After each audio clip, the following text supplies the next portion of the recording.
সাগর দত্তের খবরে নজর রাখতেই হবে, কারণ গতকাল রাতের একটি ফুটেজ, আজ চলছে কর্মবিরতি।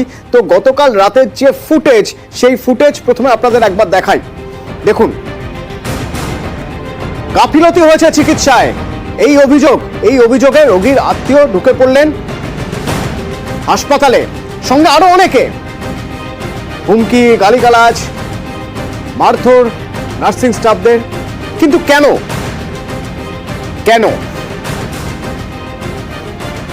যখন হাসপাতালে কেউ নিয়ে যান চিকিৎসার জন্য, তখন তারা টেনশনে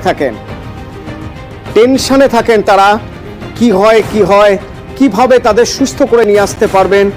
এরই মাঝে যদি পান থেকে চুন খসেছে বলে মনে হয় তারা উত্তেজিত হয়ে পড়তেই পারেন। কিন্তু সেই উত্তেজনার এরকম ছবি যাকে দেখছেন আপনারা, তার মুখ থেকেই শোনা যাক তার ছেলে মারা গেছেন কাল।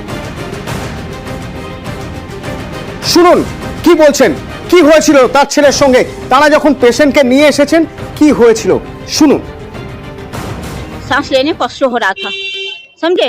तब लेके आए तो बोले कि देखे रिपोर्ट, बोले कि एक्सरे कराएंगे, ईसीजी करा के आइए। ईसीजी करा कर जब लेके गए तब बोल रहे हैं कि 6 बजे डॉक्टर आएगा। तब एक मिनट, बच्चा को मेरा हालत खराब हो रहा है, हाथ ठंडा हो रहा है। आप तो देखिए, जब बच्चा मेरा सांस फूलने लगा, हाँ करने लगा है मेरा बच्चा, तो वो लोग डॉक्टर लोग, एक लेडीज आई, नर्स आके ताकि एक सुइया दिया, बस मेरा बच्चा एकदम सांस लेना बंद हो गया।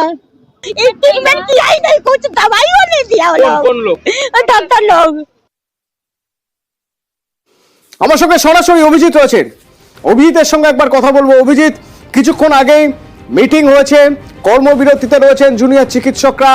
তাদের দাবি মানতে হবে, তাদের নিরাপত্তার ব্যবস্থা করতে হবে, তাদের সুরক্ষার ব্যবস্থা করতে হবে। সত্যিই তো পুলিশ চেকপোস্ট রয়েছে, সিসি ক্যামেরা রয়েছে, তারপরেও কি করে 10-15 জন চলে আসতে পারেন।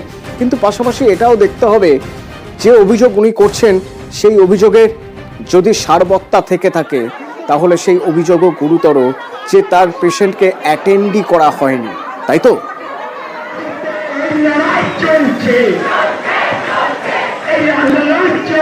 জুনিয়র ডাক্তারদের বক্তব্য অতটুকু যে যেখানে সুপ্রিম কোর্ট বলেছিল যে দ্রুত এখানে নিরাপত্তার জন্য ক্লোজ সার্কিট ক্যামেরা লাগাতে হবে, সেই ক্লোজ সার্কিট ক্যামেরা আজকে থেকে লাগানো শুরু হয়েছে।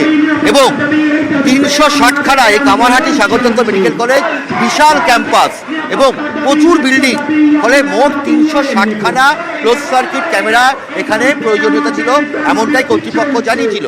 আর সেখানে মাত্র 40টা ক্লোজ সার্কিট ক্যামেরা এসেছে। এবং এই মুহূর্তে দেখতে পাচ্ছেন এখানে জুনিয়র ডাক্তাররা, নার্সরা, তারা একযোগে আন্দোলন চালাচ্ছেন। তাদের বক্তব্য, তাদের নিরাপত্তা ব্যবস্থা অত্যন্ত ঠুনকো, কোনো নিরাপত্তা নেই তাদের। এবং সেই কারণেই তারা এই কাজ বন্ধ করে এইভাবেই আন্দোলন, যে শুধুমাত্র প্রতিশ্রুতি দেওয়া হয় কিন্তু কোনো কাজের কাজ কিছু করা হয় না। এবং সেই কারণেই এইভাবেই আন্দোলন। এই ঘটনায় কেন আপনারা নিরাপত্তার অভাব বোধ করছেন?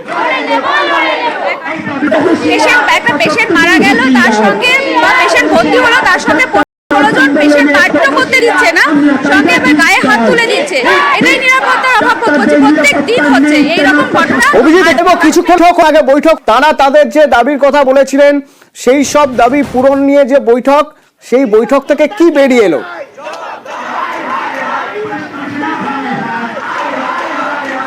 কিছুক্ষণ আগেই জুনিয়র ডাক্তারদের সঙ্গে কলেজ কাউন্সিলের বৈঠক হয় এবং পাশাপাশি রাজ্যের স্বাস্থ্য সচিব, স্বাস্থ্য শিক্ষা অধিকর্তা, স্বাস্থ্য অধিকর্তা, জেলা শাসক, এমনকি এই ব্যারাকপুর পুলিশ কমিশনারের উপস্থিত ছিলেন।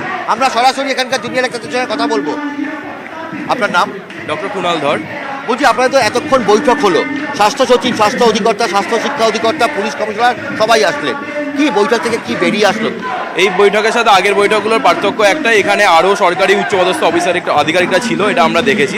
কিন্তু যেটা ব্যাপার, আগের মিটিংগুলোর মতো এই মিটিংয়েও শুধুমাত্র প্রতিশ্রুতি আমরা পেয়েছি, যে প্রতিশ্রুতিগুলো আগে বহুবার আমরা পেয়েছিলাম। কিন্তু সেই প্রতিশ্রুতির পরেও কালকের ঘটনা, আরজি করের ঘটনা, এই সবের ব্যাকগ্রাউন্ডে এই জিনিসটা চলছে। সুতরাং আমরা সবাই জানি, যতক্ষণ না এই ঘটনাগুলো বন্ধ করার জন্য মানে আমাদের যে ইনফ্রাস্ট্রাকচার সেটাকে ডেভেলপ করা হবে, বা সত্যিকারের একটা সিকিউরিটি সিস্টেম আপগ্রেড করার একটা মানে ব্যবস্থা পশ্চিমবঙ্গ সরকারের পক্ষ থেকে একটা সেন্ট্রালি তৈরি করা হবে, ততক্ষণ অবধি এই জিনিসটা শুরু হওয়া হয়তো হবে না।